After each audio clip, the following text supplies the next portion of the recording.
7000 साल पहले आए थे प्रभु श्री राम। में चल पा रहे हैं और इससे बड़ा क्या सबूत होगा राम सेतु का। कि सबसे बड़ी खासियत यह है कि एक तो गहराई बहुत कम है और दूसरा इसी वजह से शायद लहरें देखिए आप, बहुत छोटी छोटी लहरें होती हैं। आपने अगर समुद्र की लहरें देखी होंगी तो बड़ी बड़ी लहरें होती हैं, बहुत तेज़ बहाव होता है। लेकिन यहाँ पर हम बिल्कुल बीच रास्ते में हैं, मतलब यहाँ से चंद किलोमीटर की दूरी पर श्रीलंका है।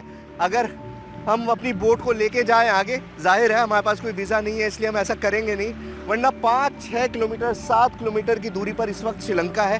और आप लहरें देखिए, इन लहरों में कोई उफान नहीं है। और ये मान्यता यही है कि क्योंकि श्री राम ने समुद्र देवता को आदेश दिया था कि आप यहाँ पर शांत स्वभाव में रहेंगे, और वो समुद्र आज भी शांत स्वभाव में। राम सेतु को भगवान श्री राम ने बनाया था। अब ये प्रमाणित और साबित हो गया है और नासा ने भी इसे मान लिया है। ऐसी मान्यता है कि इस पुल को बनाने के लिए जिन पत्थरों का इस्तेमाल किया गया था वह पत्थर पानी में फेंकने के बाद समुद्र में नहीं डूबे, बल्कि पानी की सतह पर ही तैरते रहे। ऐसा क्या कारण था कि यह पत्थर पानी में नहीं डूबे? कुछ लोग इसे धार्मिक महत्व देते हुए ईश्वर का चमत्कार मानते हैं, लेकिन साइंस इसके पीछे क्या तर्क देता है यह बिल्कुल विपरीत है। धार्मिक मान्यता के अनुसार जब असुर सम्राट रावण माता सीता का हरण कर उन्हें अपने साथ लंका ले गया था, तब श्री राम ने वानरों की सहायता से समुद्र के बीचों बीच एक पुल का निर्माण किया था।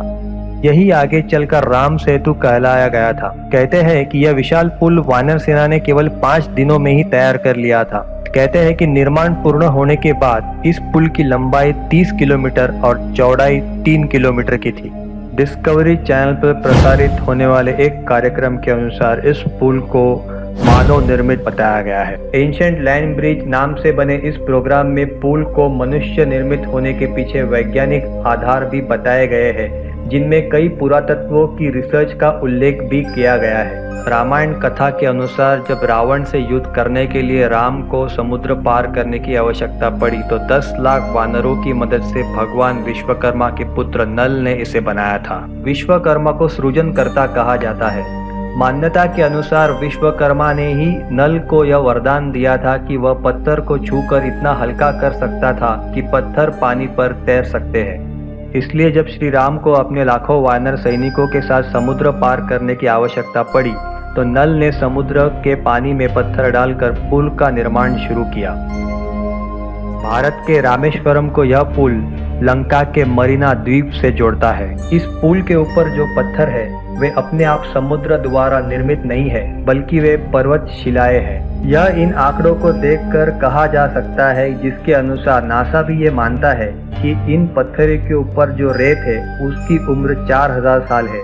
मतलब इन पत्थरों में जो रेत है वो 4000 वर्ष पुरानी है, जबकि अगर इनके ऊपर रखे पत्थरों की बात की जाए तो ये 7000 वर्ष पुराने हैं। रामायण काल भी लगभग उतना ही पुराना माना जाता है, इसलिए इसके उसी समय बने होने की संभावना से इनकार नहीं किया जा सकता। यह बात भी उठ रही है कि जब एक विदेशी चैनल जब इसकी सत्यता प्रमाणित कर सकती है तो भारतीय अनुसंधान केंद्र ने अब तक इस पर कदम क्यों नहीं उठाए। वीडियो पसंद आए तो लाइक और शेयर करना मत भूलिएगा, और अगर इस चैनल पे मेरा काम आपको अच्छा लगता है तो सब्सक्राइब करना मत भूलिएगा। मैं जल्दी मिलता हूँ एक नए वीडियो में एक नए ज्ञान के साथ। तब तक के लिए अपना ख्याल रखिएगा।